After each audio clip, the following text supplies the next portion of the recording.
I like this time of the year.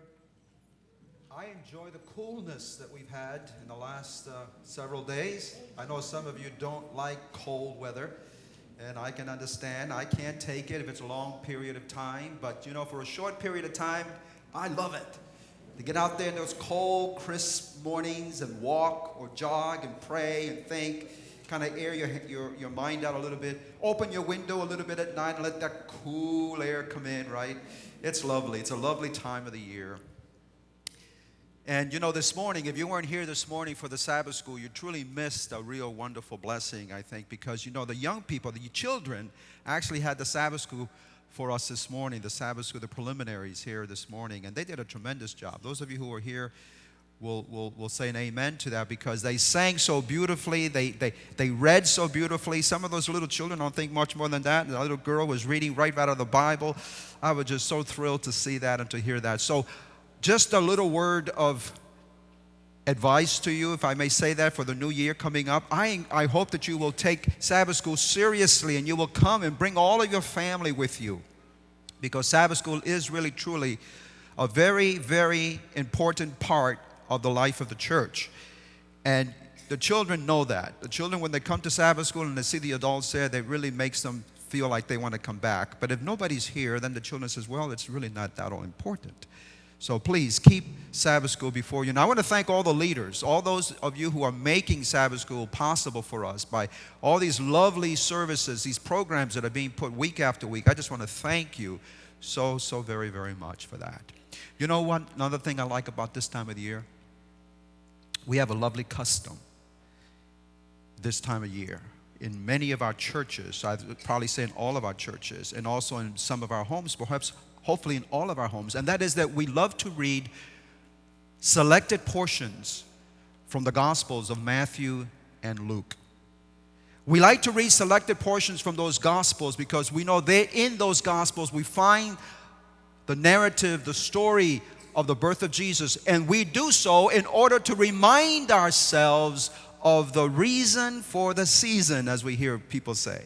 I've seen a bumper sticker, the reason for the season, and then underneath it says it's Christ. So the reason why we like to, and so this morning I want you to take your Bibles, and I hope you brought your Bibles with you. We're going to look at one of those selected portions of Scripture. We're going to go to the Gospel of Luke, and we're going to look at a portion in there that I think many of us know so well, we probably have memorized it because we have read it over and over and over again, and I think we even heard it this morning in Sabbath school. One of the children read it for us. Luke chapter 2. Please turn your Bibles to Luke chapter 2, and we're going to read verses 13 and 14. Luke chapter 2, verse 13 and 14. And I'm going to read to you, if this is the New King James, and the New King James and the King James all read alike. They both read alike in this passage, this selected passage. Then later on, I'm going to refer to other passages in Scripture, other translations of the same passage.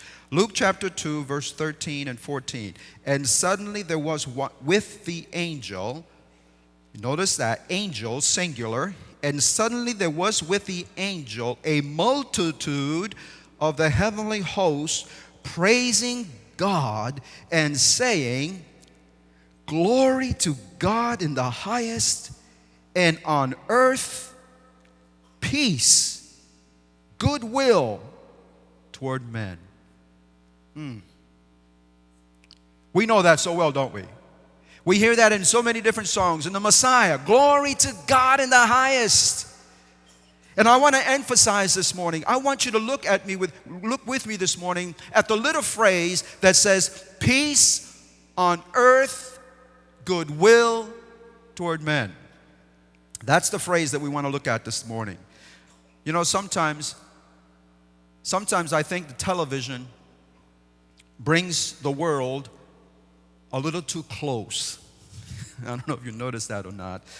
And by that I mean those TV cameras, they broadcast each of the world's tragedies in high definition right into our living rooms every night at 6:30 if you're watching the news. I like to watch the news. I like to try to keep up with as much as I can. I'm not always home. In fact, most of the time I'm not home at that time, but when I am, I do. I don't know if you saw this or not, but this past week, Floridians and many of the other U.S. citizens were kind of stunned by what we saw on television. I don't know if you saw it or not, but we watched a gunman on TV storm into a Florida school boardroom, shouting and pointing a gun at those terrified school board members. Did you guys see that? You see, apparently this gunman was angry because his wife had been fired. As I remember the story. I don't know that I got all those facts correct, but the wife apparently was fired from a local school, and this guy was so angry that he comes storming there trying to taking out the revenge. And then you notice, I don't know if you remember, he ordered the women to leave the room, but one woman, brave little soul, came back into the room undetected by the gunman. And you remember what she did? She came in the back door with a huge purse. And she starts to beat this guy with her purse. I don't know what in the world she thought she was going to accomplish by all of that. Because the gunman turned around, grabbed her by the arm, twisted it, knocked her to the ground, and said something to the effect to her, "You stupid." That was a stupid thing to do. And then the guy starts shooting. And I don't know about you, but when I saw that, oh no, he's going to kill everybody. Well, apparently he either had a bad shot, he was a bad shot, or he missed people deliberately, because no one apparently was hurt except himself. When I understand, he took his own life. Wow. And I'm just wondering, as I look at that, as I saw that, it says we have seen so much of that. We have become so callous to when we see tragedies like that. And I'm sure people in that boardroom, I don't know about you, but I wonder, where is peace on earth? Goodwill toward men. Whew. Tensions between the North and South Korea are right now at an all-time high. Since, you remember just a month ago, so there was a rocket invasion by the North into the South. And I'm sure people in Korea, maybe even the Christians in Korea, the North and the South, are wondering, whatever happened to peace on earth, goodwill toward men? You know as well as I know that there's just a very volatile conditions right now in Afghanistan, Pakistan, Iran. The whole issue with nuclear weapons, who's going to have the next weapon. All the Middle East is just a big time bomb waiting to explode. And people in the Middle East, my friends, are probably asking themselves, whatever happened to peace on earth, goodwill toward men? Losses, job losses, foreclosures, retirement funds wiped out. Millions of lives were turned around, upside down in a very short period of time. And I wonder, people are asking, whatever happened to peace on earth, goodwill toward men? But let's go back to the original story. The fact is, my friends, the fact is that 2,000 years ago, on the hills just outside of Bethlehem, those words, peace on earth, goodwill towards men, those words filled ordinary people with hope. Those words filled ordinary people with people with neither comfort, people with neither safety, no much at all to look forward to the future. It filled them with hope. And I believe that those shepherds, when they heard those words, they took those words literally. I mean, after all, they heard the words come from the angels themselves. They believed, my friends, listen, they believed that somehow in their lifetime that wars would cease. They believed that hatred among people would stop. They believed that the poor would go hungry no more. They believed that natural disasters would eventually cease because of the voice, the promise that the angel gave. There's going to be peace on earth and there's going to be goodwill towards men. Can you imagine then? I don't think we can fully imagine how disappointed they must have been when world peace did not happen. Did not happen. In fact, as I recollect my history, in fact, in their lifetimes, Jerusalem was destroyed. The temple that they loved to come to, the temple that was the center of their temple was destroyed. And over 1 million Jews lost their lives. Peace on earth, goodwill towards men. Wow. And I wonder, I says, Lord, what would have happened if those shepherds, if that very night they could have looked into the future and they could have seen the weapons of mass destruction that your people, the people on this earth would create, if they could only see the increase in poverty, if they could only see the increase in injustices, the natural disasters that would take place over the next 2,000 years, they would not have been crying out, peace on earth, goodwill toward men. And so when you and I read that story, I hope you notice, please, I hope you notice carefully that there seems to be a contradiction here. A contradiction. We have here a 2,000-year-old promise that Jesus coming as a baby in this world, that as Jesus coming, He would bring peace on earth. And we have the simple, undeniable fact that we have a world without peace.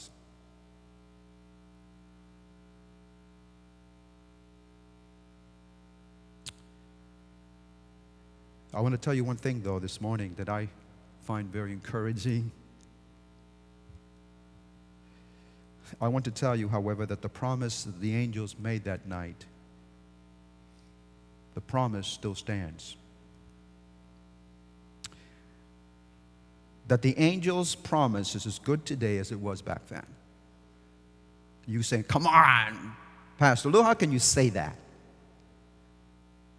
Because I want you to ask a question. I want you to ask yourself a question. Okay? Because this applies to all of us. Peace. I don't know about you. I dare say that there are many families in here right home with you. You go home today and there's going to be no peace at home. Some of you are going back to broken homes. Some of you are going back to loved ones that are sick and in the hospital. Some of you are going back to because you just lost your job or you're about to lose your job. And where is this peace that God is talking about? I want you to ask a question, though. The question that we must ask this morning is this one. Where was Jesus to bring peace? Where? Was it to this world as it was back then and as it is today? I asked myself that question, and Jesus answers that question because according to Jesus, that's not at all what He said. Not according to Jesus. It wasn't to this world that He was going to bring peace. Notice the words of Jesus Christ Himself. He says, do not suppose, remember Matthew 10:34 says, do not suppose that I have come to bring peace on earth. I have not come to bring peace. I have come to bring a sword. Excuse me? A sword? Troubles, in other words, strife. I have come to bring strife. And then just before Jesus went back to heaven again in Matthew 24, He says, you will hear of wars when I leave. You will hear of wars. There will happen wars and rumors of wars. You will see all kinds of destruction. See that you are not frightened by those things because they must first take place. Jesus said that just before He left. And so, apparently, it was clearly not among the affairs of men and nations that Jesus' first coming would bring peace. Are you listening? Where then, please ask, where then is that peace to be found? And so we go back to the words of Scripture. And I read to you a little while ago the words from the New King James Version and also the words from the King James Version. They read alike. But I want to read to you now from other translations. I think they're a little clearer translations. Listen to these. One translation reads, peace among men of goodwill. There will be peace among men of goodwill. I also like the New International Version. It reads this way. Peace to men on whom, and women, of course, it's a generic. Peace on men and women on whom His favor rests. I like that translation. Did you get that? Peace to men and women on whom his favor rests. Then I like best of all the New American Standard Version Bible reads this way. The New American Standard reads this way. Peace among men and women, peace among men and women, with whom he is pleased. It's not talking about peace on earth in the general sense. In other words, as I understand the scriptures, in other words, it says this peace is not intended for everybody in general, for the whole world in general. It is intended for God's people, for those who know God intimately and have a saving relationship with Him. In other words, for people in whose hearts Jesus Christ reigns. That's who the peace that Jesus promised. But I want you to notice something else that he says here. When I ask the question again, where then is that peace to be found? Listen, my friends, it is to be found in the hearts of God's people, and it is clearly, please understand this also, it is clearly an internal peace rather than an external peace.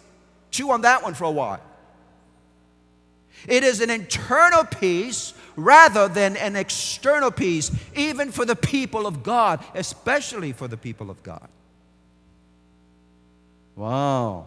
You see, Jesus promised. You remember another promise that Jesus made in John 14, Gospel of John chapter 14, verse 7. He said it so beautifully. Listen to what he says. He says, my peace I leave with you. My peace I give to you. Not as the world gives to you, will I give to you. Do you remember that when he said that? Therefore, let not your heart be troubled. John 14, verse 7. In other words, listen to me. In other words, according to Jesus, the kind of peace that he gives and the kind of peace that the world gives are very different. Oh, the world does give to you a certain kind of peace. And thank God for that too. The world does give a certain kind of peace. Jesus said, according to Jesus, the kind of peace that he gives and the kind of peace, as I mentioned, that the world gives are very different, far apart. Number one, he doesn't guarantee you freedom from hardships and suffering. In fact, for many, Christ's peace seems to ensure hardship and trial. It was so for the early believers, and it's going to be so for people today, Christians today, especially as we get to the end of time. So it's important to us to remember that Christ's peace that he's talking about, I cannot overemphasize that, is an inward peace. It is changeless. It is permanent even in crisis. Outwardly, your world may be coming apart at the seams, but inwardly there's a certain kind of calm and peace that you have. Now, I want to mention also that the world's peace is also very real. And I thank God for the world's peace too. God's peace, yes, internal. The world's peace seems to be external. But that's good too. Let me just share. Basically, the world's peace is based on circumstances. The world's peace is basically based on circumstances. What do I mean by that? It will last as long as outward circumstances remain favorable. The world's peace, the peace that you and I are enjoying at this very moment, because we happen to be here free of problems. Most of us are probably feeling pretty good as you sit here in the pew this morning. You're not sick. Most of us, I hope, are not totally broke. You have at least $1 in your pocket. This is all a worldly peace, and I thank God for that. But what the problem with worldly peace is, my friend, that it is external. It is according to the circumstances. So long as the circumstances remain favorable, you will have this peace. But the moment the circumstances change, unfortunately, that peace goes with it. That external peace goes with it. And so those who do not understand the internal peace are lost. Big time. Big time. Tuesday evening, we have a worship committee meeting. And last Tuesday evening, at our worship committee meeting, I shared my topic with the members of the committee. And we talked about it. We bounced off questions and answers, and they really shared some good insights with me.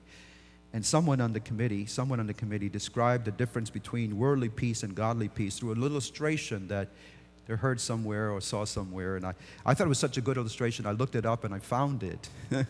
And so I want to share it just briefly with you. It talks about two artists who were commissioned to paint a picture signifying what they thought individually felt would be truly perfect peace. And so this very wealthy person says, I want you to go out, commission each of these artists to go out wherever they wanted to in the world and paint a picture describing to them how they saw what perfect peace is truly all about. And so the first guy took his easel and all his paintbrushes and all the stuff, jumped into an airplane and flew to Boulder, Colorado. And there he found a beautiful spot right by the lake, gorgeous spot by the lake. You know, skies were blue. It happened to be fall. The colors were just coming out. It was a beautiful day. He saw a hawk flying over. So he painted all of that in his picture. A perfect hallmark picture day. And he took it back to the guy and he says, oh, wow, what does it say to you? It says to me that perfect peace is a world without conflict. Perfect peace, he said, is living totally without any problems in the world. Oh, that's nice. Thank you very much. And that's so nice, isn't it? It's a beautiful thought. So the next guy, the other artist, doesn't fly to Colorado. He flies to the Middle East. And he goes to where there's trouble, big time trouble. And he finds a spot where a battle has just taken place. There's nothing but chaos. And he starts to paint. And he paints overhead. He sees jets flying overhead. He sees jets looking down at their targets and, bombing out there. He's painting all of that on the canvas. And then he notices a tree that's been bent over by a bomb that had been hit there not long ago. The tree had been bent over. And in one of the crooks of the tree, one of the branches of the tree, there was a nest. And inside that nest sat the mother bird on her eggs. And she was completely at peace. She had her head ducked down, I don't know how you say it, and her wings covering herself and her nest. And he brought back the painting, and the guy said, what does that mean to you?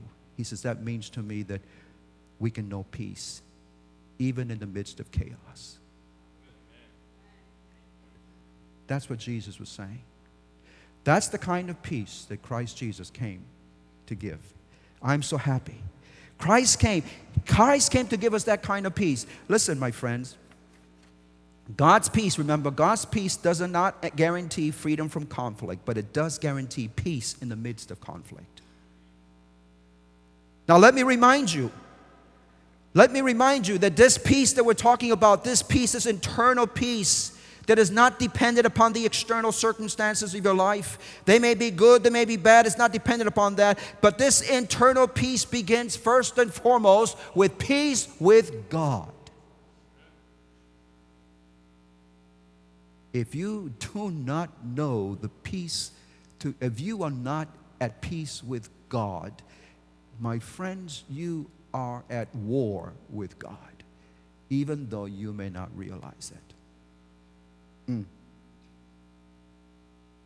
Are you at peace with God?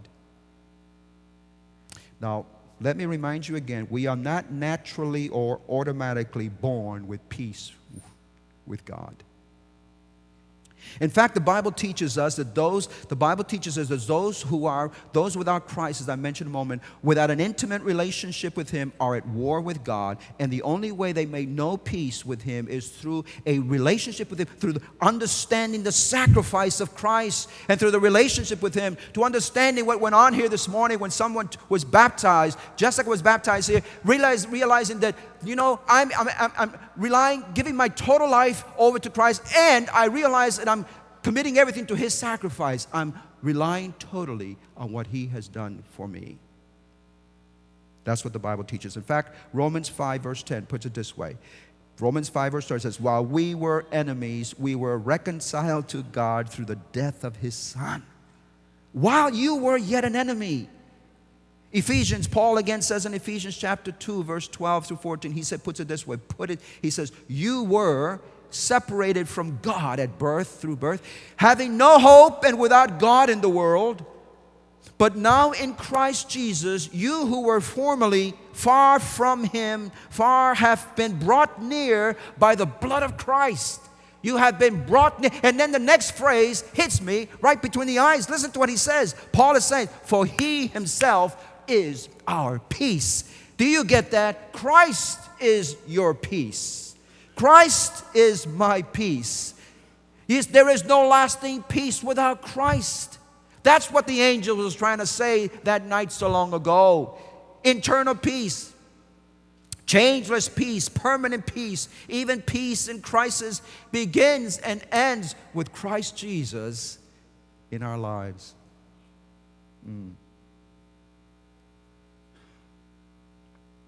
It begins with peace with God. And then as a result of that peace, we are flooded with the peace of God. The peace of God. Another kind of peace, that the angel talked about that night. The peace with God and the peace of God is peace between people. And that's what the angel meant when he said, peace on earth, goodwill toward men. Or, as another translation puts it, peace on earth, peace among men with whom He is pleased. In other words, the angel realized that even among those who know God, there would be a tremendous amount of conflict instead of peace. And, are you at peace with your brothers and sisters? In Romans 12, verse 18, Paul says, if possible, so far as it depends on you, be at peace with all men. Maybe some of you are saying to you, maybe you're saying, maybe you are not at peace because all that you seem to be able to think about are your problems. And that keeps you in constant state of unrest and anxiety. I think you need an eye adjustment, if I may put it that way. About a 45-degree eye adjustment. You see, instead of staring at your problems and only glancing at God now and then, you need to raise your vision about, as I say, about a 45-degree angle, to gaze at God, to focus into His lovely face, and only glance at your problems now and then. Someone may say to me, but Pastor, please, I still don't understand. I don't understand how having a close relationship with God, a fellowship with God, can erase worry and replace peace. I don't understand that. You know what, friends? I don't understand it either all the time. I don't have a full grasp of that either.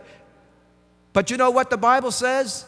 So beautifully, the Bible says, be anxious for nothing, but in everything, by prayer and supplication, with thanksgiving, let your requests be made known to God. And, here's the powerful part, and the peace of God that surpasses all understanding will flood your hearts through Christ Jesus. Now, Paul, I don't understand that kind of love. But he says right there, the peace that passes all understanding, all comprehension. So in other words, you don't have to understand it. All you have to do is embrace it, to accept it by faith. Jesus, because you've promised me peace, even in the midst of turmoil, Lord Jesus, I believe that you're going to provide that peace, and I embrace it. There are a lot of things you don't understand. There are a lot of things I don't understand, but I still embrace them. I don't understand electricity, but you know what? That doesn't keep me from flipping that switch when I need light. I embrace it. And I'm sorry to say to you right now that there's no sign in this world at all that we will ever have complete peace in this world. There's no sign out there at all or anywhere else. But we can have, in lieu of peace on earth, as Jesus says, we can have peace within. And what we can have is the assurance of perfect peace to come when Christ returns, and He's returning soon.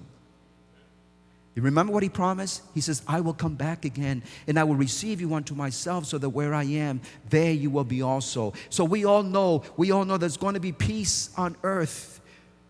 Are you impatient as I am? Are you impatient for the day when there's going to really be peace on earth? I am. But I do know one thing. I do know that it's coming.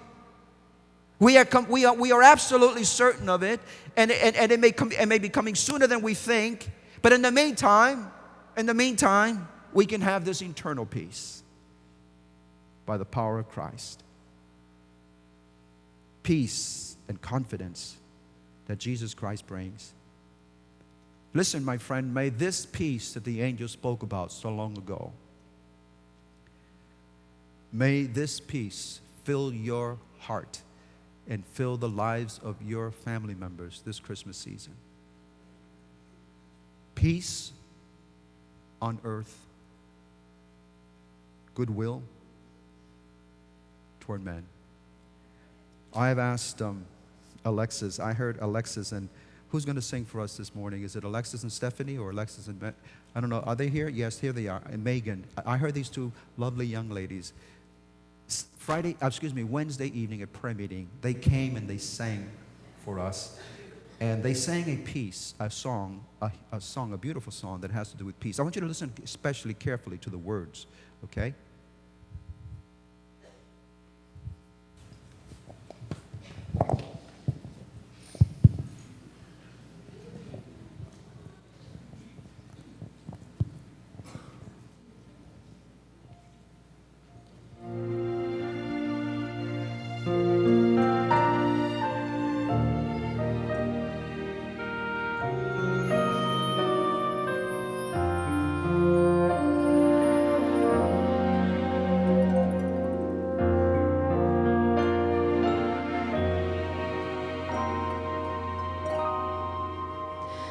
This lonely road I've traveled has brought me to this place where 1,000 anxious questions fill my mind. Please hide me in the shadow of your goodness and your grace. If ever I've needed you, Father, now is the time. Give me peace.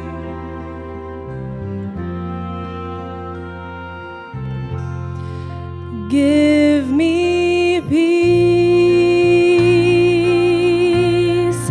Give me heaven's peace. I feel so small and weak, and I cry out desperately for strength in days ahead. Those nights when I need rest, I pray that you would bless the deepest part of me with heaven's perfect peace.